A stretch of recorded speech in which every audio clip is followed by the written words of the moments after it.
قمر بنسټ ولې بنیادي کارونه نه کوي؟ دا وګورئ یو صنف دغه دی صحیح ده چې بره حتی هیڅ نشته دی، یو صنف هغه دی تاسو ته معلومیږي دا اداره ده تاسو ته ښکاري. اوس دا وګورئ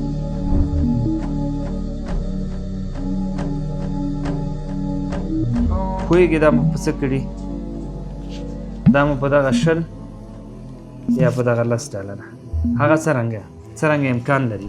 دا همیشه موږ تاسو ته چې په دغه لینکونو کې ځانونه ثبت کړئ یا 10 یا 20 مثلا 15 څومره چې ستا وس او توان کېږي.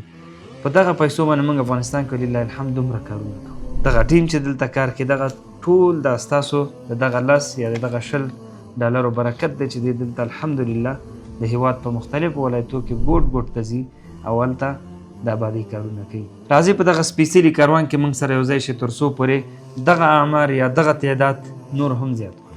ډېره مننه.